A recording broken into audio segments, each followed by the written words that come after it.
14 এপ্ৰিলৰ পৰা ইংৰাজীৰ লগতে অসমীয়া ভাষাটো হ'ব চৰকাৰী কাম-কাজ। চৰকাৰী সকলো জাননী প্ৰকাশ পাব অসমীয়া ভাষাটো।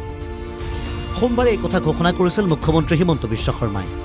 বিশেষকৈ আৰম্ভণিতে ব্ৰহ্মপুত্ৰ উপত্যকাৰ চৰকাৰী কাৰ্যালয়ৰ কাম-কাজত চলিব অসমীয়া ভাষা। আৰু অসমীয়া ভাষাত চৰকাৰী কাম-কাজ কৰিব পৰাকৈ বা অধিসূচনা জাননীকে ধৰি সকলো লিখাত সহায় হোৱাকৈ অসম প্ৰকাশন পৰিষদে লৈছে এক বিশেষ পদক্ষেপ। চৰকাৰী কাম-কাজকে ধৰি সকলোৰে সহায় হোৱাকৈ প্ৰকাশন পৰিষদে প্ৰস্তুত কৰিছে অসমীয়া ভাষাৰ পৰিভাষা কোষ এপ।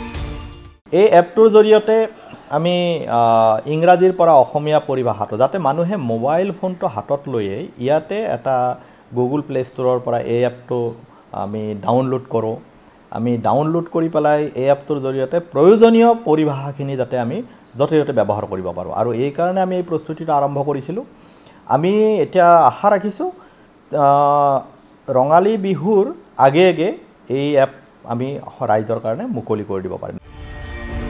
ইতিমধ্যে এটা বিশেষজ্ঞ দলৰ নেতৃত্বত চলিছে এই এপ প্ৰস্তুতৰ কাম। অসম প্ৰকাশন পৰিষদৰ উপাধ্যক্ষ মাননীয় সুমন্ত চলিহাৰ নেতৃত্বত এখন সমিতি গঠন কৰা হৈছে। তেখেতে অধ্যক্ষ হৈ থাকিব এই সমিতিখনৰ। এই সমিতিৰ অধীনতেই গোটেই নিৰ্মাণ কাৰ্য চলি আছে এপটোৰ।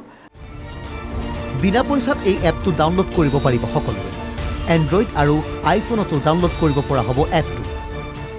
এই এপটোত আপুনি এণ্ড্ৰইড মোবাইল ফোনতো ব্যৱহাৰ কৰিব পাৰিব আৰু যিবিলাকৰ আইফোন থাকে তেওঁলোকেও পাৰিব বা কোনোবাই ইচ্ছা কৰিলে ডাউনলোড কৰি ৰাখি থৈ অফলাইন ব্যৱহাৰ কৰিব খুজিলেও ঘৰত ডেস্কটপ বা অন্যান্য লেপটপ বা অন্যান্য যি ব্যৱস্থা আছে।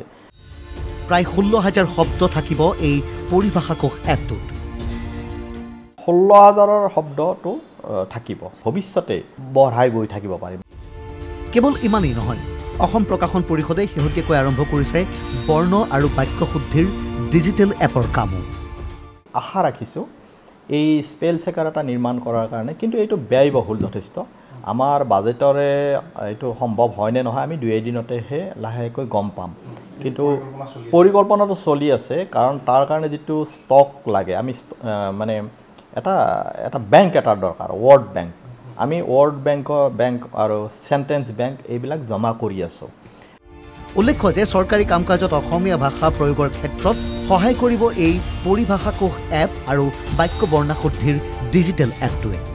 ভিডিঅ' জাৰ্নেলিষ্ট সঞ্জয় ৰায়ৰ সহযোগত গুৱাহাটীৰ পৰা বশিষ্ঠ দেৱ ফুকনৰ ৰিপৰ্ট NKTV+।